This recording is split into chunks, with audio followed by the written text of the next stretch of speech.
dari segi hal-hal yang lain, ulun tuan akan mencoba membahas suatu masalah, akan membahas satu judul, iaitu tentang gaya hidup getanyo di akhir zaman.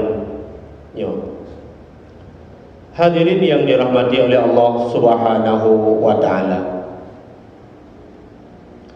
Manusia diciptakan oleh Allah Subhanahu wa taala untuk menjadi khalifah di permukaan bumi Allah, untuk merawat bumi yang kalian diciptakan oleh Allah Subhanahu wa taala. Kenapa dan mengapa? Karena jauh-jauh sebelum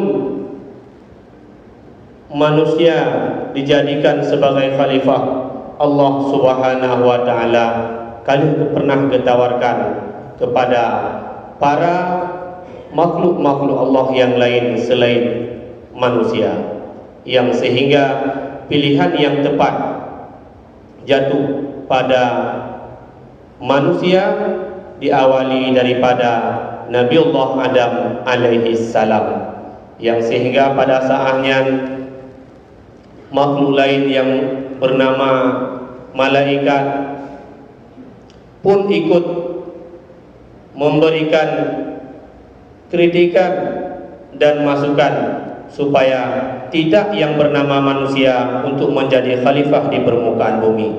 Allah Subhanahu wa taala dengan lantang menjawab, inni a'lamu ma la ta'lamun. Hadirin yang dirahmati oleh Allah Subhanahu wa taala, jabatan gedanyo dalam dunianya sebagai khalifah tentu tidak begitu saja. Gedanyo consider, gedanyo kan menan-menan juga gelanti oleh Allah sebagai khalifah.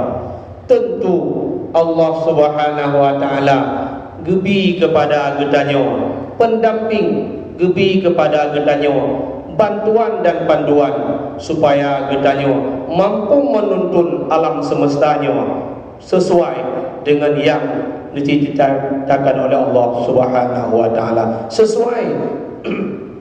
sesuai dengan fitrah agama Islam. Hadirin yang dirahmati oleh Allah Subhanahu wa taala, sehingga dalam halnya Allah Subhanahu wa taala gebi kepada gedanyo pikiran dan tenaga, sehingga dengan pikirannya gedanyo mampu memilah dan memilih mana yang baik untuk diri gedanyo dan baik untuk keluarga, baik untuk masyarakat dan orang yang lain. Kemudian Allah Subhanahu wa taala menurunkan panduan daripada mulai masa Nabiullah Adam alaihissalam terus bak getanyo umat Nabi Muhammad sallallahu alaihi wasallam berkirim panduan kepa supaya dalam praktek mengelola umonyo baik salah dan baik disai daripada garis yang kalian digaris oleh Allah Subhanahu wa taala. Punya bahasa kedua dalam kampung pahajuk juknis, buku petunjuk dan teknis untuk mengelola dana yang telah disalurkan oleh pemerintah kepada kedua masyarakat supaya ngebek salah daripada teknis penggunaan. Allah Subhanahu wa taala kajamunkan praktek bahawa setelah dikirim pemimpin, setelah dikirim khalifah, dijadikan manusia sebagai khalifah, Allah dikirim berupa panduan, sehingga dengan panduannya kita belajar dan terus belajar sehingga kita bisa mengelola umonyo sesuai dengan tuntunan yang telah digaris oleh Allah Subhanahu wa taala. Hadirin sidang jamaah yang dimuliakan Allah, dalam sehari-hari untuk mengarungi bumi yang fananya, untuk tak kelola bumi yang fananya, getanyo hanjirhan setiap saat harus mampu memperoleh pertama kebaikan. Pahta kejar di mana ada yang namanya kebaikan, walaupun ubay doi pa duro pajaran pahta pinang. Siapa tahu kadang bak pinah dorongan isinan nak terdapat ridha Allah Subhanahu wa taala sehingga merempok dalam syurga Allah. Dum dah dengar cerita-cerita urang hana mampu apa tapi wate meninggal gelumpur le di kuimu, gelumpur le di pulang kampung kalam syurga dengan kenikmatan syurga sehingga katanya pakai nunuk awai tak kageno pakai nunuk begitu istimewa katanya kerana hotel yang Allah gepegah hana lain yang na tagai lun boh pinah dulu pak jalan supaya niat lun ngembek mudarat boh lihat lun yang lewat pak jalannya. Hadirin yang dirahmati oleh Allah Subhanahu wa taala, sehingga kita bisa mengambil iktisari bahawa di mana yang namanya kebaikan asal nak dengar kebaikan walaupun ba'na umir, mari kita untuk tidak menyia-nyiakannya karena kesempatan hana lebih kadang bakal yang lain. Ingat you begitu merempan tak dengar na yang namanya kebaikan tak ada pun niat you tengok kadang hana merempan boleh kadang lu pindah dorongnya jika meninggal aku. Maka oleh kerana demikian hadirin yang berbahagia, getanya sudah menjadi suatu keharusan setiap saat urang dan malam harus mampu meraih yang namanya kebaikan. Yang kedua adalah kebahagiaan, bahagia di dunia pula getanya bahagia di akhirat, bahagia roda dan bahagia keluarga, bahagia masyarakat dengan orang lain getanya juga santun sesuai dengan ajaran Allah Subhanahu wa taala. Sehingga dalam mencari kebaikan, dalam mencari kebahagiaannya ke pandangan getanya umat manusia sudah mulai berbeda-beda. Antara si A dengan si B, antara satu dengan yang lain sudah mulai berbeda-beda. Sudah mulai terjadi perbedaan persepsi untuk memandang yang namanya kehidupan. Oleh karena beda-beda persepsi dalam memandang yang namanya kehidupan, di sini mulai getanya terjadi beda gaya antara sidro, antara getanya dengan orang lain dengan orang lain dan sebagainya dan seterusnya. Nyokam lain terjadi perbedaan bahkan karena diawali daripada beda persepsi, beda cara memandang apa dan bagaimana yang namanya kehidupan. Jadi memang kehidupan yang persepsi yang kita bangun untuk sebuah kehidupan ternyata sesuai dengan yang telah diajarkan oleh Allah dan Rasul Allah, yang kita pertahankan. Yang kedua, bagaimana seandainya persepsi yang kita bangun untuk memaknai kehidupan yang sedang kita arunginya ternyata tidak sesuai, meleset daripada perintah Allah, meleset daripada yang telah dibimbing oleh baginda Rasulullah sallallahu alaihi wasallam. Di sinod ke kaum muslimin yang berbahagia, getanya di saatnya engkau mulai kami minta orang yang lebih di atas getanya dari segi pengetahuan yang mampu menuntun hati dan jiwa getanya supaya tepat kembali pada tuntunan Allah Subhanahu wa taala. Payah tak berat, payah tak minta gure. Tak minta gure lokal yang tetap buru malam legelam daya karena dengan kondisi kita yang berbeda-beda, posisi kita yang berbeda-beda. Dia uru kadang dah kerja kena watia si malam cok watia malam. Pakat untuk meluruskan kembali bagaimana yang dinamakan kehidupan. Jadi untuk tak bedah, untuk tak tegur, untuk tak ubah gaya hidup kita nyo cukup tak susah kaum muslimin yang berbahagia. Lebih-lebih ada akan hidup tak berakal dalam hati getanya sehingga susah untuk tabur. Maka baik gaya yang kita ubah kaum muslimin yang berbahagia. Rasulullah sallallahu alaihi wasallam memberikan solusi. Baik gaya tak ubah. Persit yang payah tak ubah cara memandang kehidupan. Yang boleh tak ubah. Menyejak kehidupan, cara memandang kehidupan kamu sesuai dengan syariat Allah, insya-Allah gaya juga akan berubah.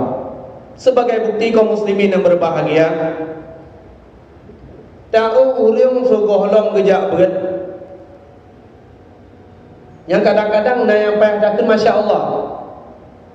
Na yang wate tahu sogoh long gejak berat, na payah dakun tua dada. Tupo anu. Tupo jujur, duk bakanan dulu dada mayang. Tupo. Pat kampung tua gejik. Payah dakun tua dada. Kaum muslimin yang berbahagia. Tapi entah beberapa tahun kemudian tamat SMP jika gejajuk dalam pondok pesantren, yang dalam pondok pesantren yang gebina jiwa haji, getuntun santri tersebut, anak tersebut, sehingga disinan di pondok pesantrennya, jika mulai memantapkan, kamu mulai jelas, kamu mulai lurus cara memandang kehidupan, sehingga 2 tahun, 5 tahun kemudian wadai kata gue belasa. Acara safari Ramadan kaji kau pidato.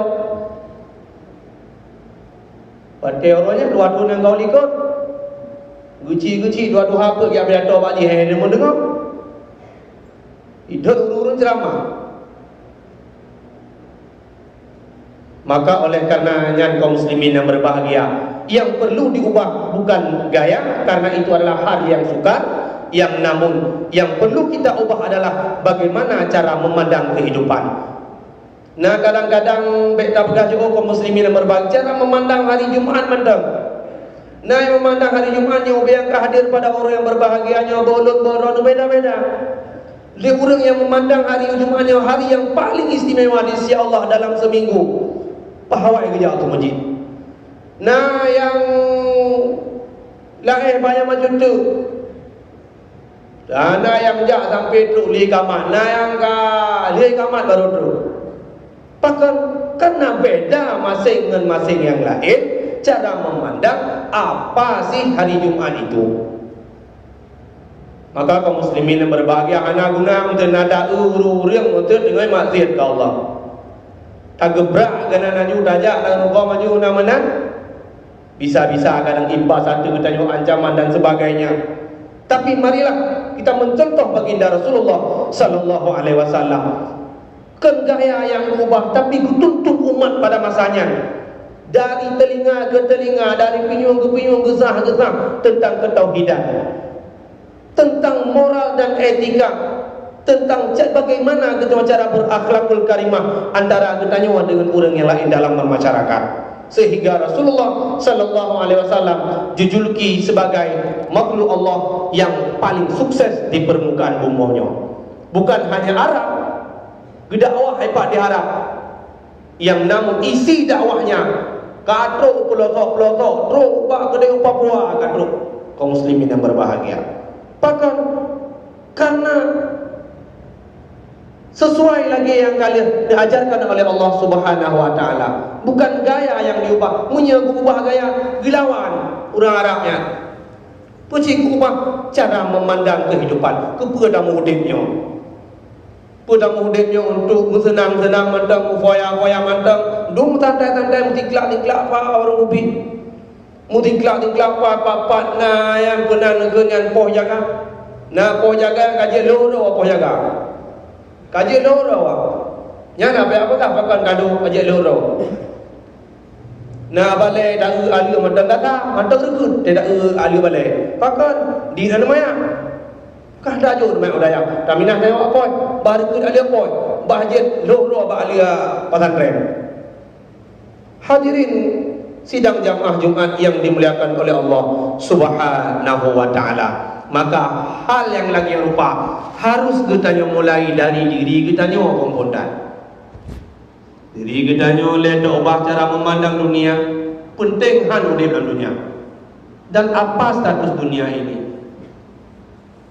Kiban yang kalian pegang le gure-gure. Memang dunianya dunia fana, tempat fana.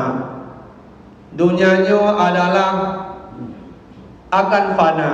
Sehingga kita akan beralih kepada alam berikutnya dan berikutnya. Sehingga di sini kita kadang-kadang yang berpandang bahawa udip lan dunianya adalah sebagai mazra'atul lil akhirah, tempat bercocok tanam amal untuk kita tanam saham, untuk kita berinvestasi, di mana semua waktu itu Allah laba dan hasil daripada investasinya akan kita rasakan masing-masing sesuai dengan apa yang kita investasikan. Maka investasi yang paling hebat, investasi yang paling sukses, yang paling khair adalah menginvestasikan keluarga. Anu tak investasi udaya, tak investasi ke agama, jangan anu udaya. Sehingga waktu yang meninggal, amal ibadah anu akan sangat bermanfaat ke kita, yang minimal ditim doa kepada kaum muslimin yang berbahagia. Tak andalkan orang lain yang malam, tak andalkan bak keluarga, menjaga riba rombongan kena rumah tanya, menjaga dan ada depan tahu dia. Menyuruh kadang Cina pat leh bunga-bunga kamu dam-dam ka ada beredam tu. Tengah ramai cara dia juga baik. Malam tengah nak sama dia rumah. Hana. Malam lusa, hana. Malam kedua tak boleh dengar mesti ngau kauri rumah jaran. Nyo kaum muslimin yang berbahagia menyegeta nyo tak harapkan bago. Mari kita berinvestasi mulai saatnya. Baik tak harap orang lain nyo rumah nak investasi, tanamkan saham. Ingat, saham yang akan ditimah laba. Labanya akan kita petik, akan kita nikmati begitu kita nyo tahu Allah Subhanahu wa taala. Profesi kita yang kaum muslimin yang berbahagia boleh berbeza-beza. Nah yang pegawai, nah kerja kantor petani, nah yang pedagang, tukang bisnis, macam-macam profesi kita masa di dalam dunia. Ingat kaum muslimin yang berbahagia, tempat kita yang Allah tapat, tempat kita yang Allah tapat tengok kubu cik, populan lang kubu, populen lang mandum lang kubu cik nak. Olehnya waktu itu dalam kubu dengan pertanyaan yang sama. Baklum ketanya menyanyi, Pak Urun Ron menyanyi ketanya, anak dia pula artinya apa? Profesi kita boleh apa saja, yang namun betua inti daripada tujuan hidupnya minta ilmiah dan amal sebagai bekal kita taubat Allah Subhanahu wa taala. Orang kata orang kerja apa bok, kerja apa hana ketanya yang bok duna berat. Orang buka kopi hana dia yang duna kopi di urang lagut. Yang kedai tetap marah bukacin kedai yang wama imam bukacin. Maka si kedai tengok ulang, apapun profesi kedainya, yang namun jangan tinggalkan majlis taklim. Baik tak pujuk urut dengan para alim ulama. Hai menurutikan kedai wahai kamu ada demi ulama saja lah ngampung kena tunggu imam anmai apa pesantren. Tak ada rumah masjid mayang tak ada yang tidak doa bukan. Kaji cik, hana macam bayang dua ada yang dia kurang nyanyian. Hana mau let adik leti, hana mau sang ada mi baru sahabat apa? Gimana mau jarang jiwa dia? Adik gengsi itu harus kita buang demi untuk meningkatkan kualitas amal kita dalam berubudiah kepada Allah Subhanahu wa taala. Hadirin yang dirahmati oleh Allah Subhanahu wa taala. Nyoke yang dapat ulun tuan sampaikan pada orang yang berbahagianya,